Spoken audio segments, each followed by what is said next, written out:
Virtual university लगातार जो है चर्चाओं में है और एक के बाद एक जो है शिकंजा कसता हुआ नजर आ रहा है। हालांकि आगे जो लोग हैं वो कह रहे हैं कि बहुत सारी जो है यहाँ पर सुविधाएं मिलती थी, गरीबों का इलाज होता था, लेकिन जो चर्चाएं हैं वो सीधे तौर पर अल्फला यूनिवर्सिटी पर आ टिकी है और सीधे तौर पर अब कहीं ना कहीं जांच के घेरे में अल्फला यूनिवर्सिटी है। इसमें आसपास के जो लोग हैं वो इलाज कराने पहुंचते हैं, बहुत सारे स्टूडेंट यहाँ पर पढ़ते हैं, लेकिन एक के बाद एक जो खुलासे हो रहे हैं उसमें अल्फला यूनिवर्सिटी अब जो है इस तरह की स्थिति में आ गई कि लोग जो है विरोध कर रहे हैं और कह रहे हैं कि यहाँ पर जो है आतंक का अड्डा ये यूनिवर्सिटी बन चुकी थी, इसको कहीं ना कहीं अब बंद कराने की मांग हो, चाहे तोड़ने की बातें हो, अलग अलग बातें जो है लोग उठा रहे हैं। लेकिन यहाँ के जो धौज गाँव के जो आसपास के जो लोग हैं निवासी, वो कह रहे हैं कि इससे बहुत ज़्यादा बदनामी इस क्षेत्र की हुई है और यहाँ पर गरीब लोगों का इलाज होता है। तो ऐसे में सरकार को जो है प्रशासन को, जांच एजेंसियों को बड़े ही सूझबूझ के साथ कदम उठाने की जरूरत है। हमारे साथ धौज गांव के हैं जी। सर एक बार तुम नाम अपना बताइए। मेरा नाम शहजाद है, मैं सरपंच पद का उम्मीदवार हूँ। शहजाद जी, जो स्थिति है यहाँ पर पैदा हुई है और आसपास के जो लोग चर्चाएं हो रही होंगी आपके गांव की पूरे देश विदेश तक, तो क्या सोच रहे हैं यहाँ के लोग, कैसे इन चीज़ों को देख रहे हैं और क्या लगता है कि जो ये यूनिवर्सिटी अब तक यहाँ पर लोगों का इलाज करती रही, आपको जानकारी तैयार हो रही है, बताया जा रहा है कि कैसे यहाँ पर जो लोग पकड़े गए, डॉक्टर पकड़े गए, कुछ देश को फैला देने की साजिश रच रहे थे, दिल्ली ब्लास्ट यहीं से जो है इन्हीं लोगों ने बैठ कर किया। तो क्या सोच रहे हैं, कैसे यूनिवर्सिटी को लेकर या हॉस्पिटल को लेकर सोच रही होंगी? पहले तो सर जिसने ये काम कराया है गलत काम कराया है और काम इसके खिलाफ है और काम जनता के हित में काम कर रही है और पुलिस का साथ सहयोग कर रही है। और माननीय हमारे विधायक जी सतीश फागना जी है, उसने आज सुबह भी बयान किया है कि जो आरोपी है, जो इससे तार जुड़े हुए हैं, उसे बिल्कुल बख्शा नहीं जाएगा, उसके साथ सख्त कार्रवाई करी जाएगी।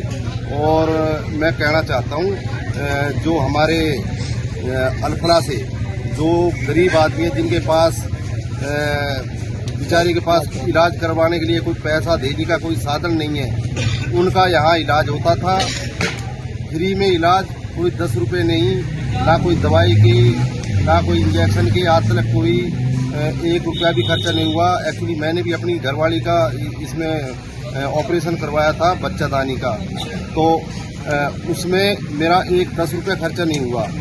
आज मैं बाहर ऑपरेशन करवाता तो 50-60 हज़ार रुपये नॉर्मल लग जाते। तो हालात जो यूनिवर्सिटी में जिस तरह की चीज़ें गिरफ्तारी हो रही है, तो लगता है कि ऐसी इन चीज़ों को जांच होनी चाहिए। और जो यहाँ के लोग जो किराए पर कमरा दे रहे थे इस तरह के लोगों को, क्या लगता है कि जो बदनामी हो रही है एक तरह से ठीक है या गलत है, या क्या करना चाहिए? अब लोगों को बार बार विधायक यही कह रहे हैं कि यहाँ पर जो है अब पुलिस यही कह रही है कि अब वेरिफिकेशन के बाद ही जो है कमरा देना चाहिए।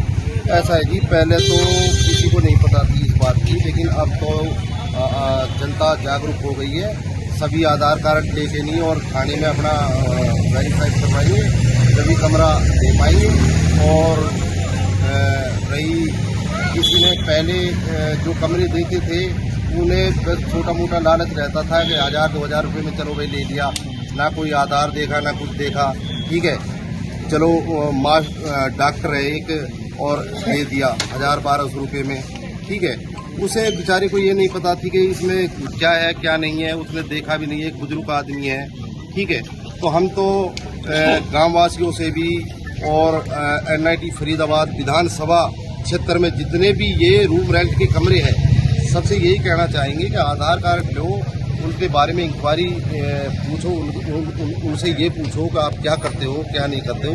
फिर उस आधार कार्ड को लेके नहीं आप एक थाने में जाओ, थाने में एक उनकी इंक्वायरी। लेकिन अब जो बदनामी पूरे एरिया की जो हो रही है, जो चर्चाओं में बना हुआ है, कैसे इसको सुधार पाएगा? कैसे आप जो है सरपंच पद के जो है मेंबर हैं, जो उम्मीदवार हैं, या आप किस तरह से लोगों को क्या संदेश देने का प्रयास करेंगे जो छवि बिगड़ी है गाँव की, कैसे अब इसको साफ करेंगे?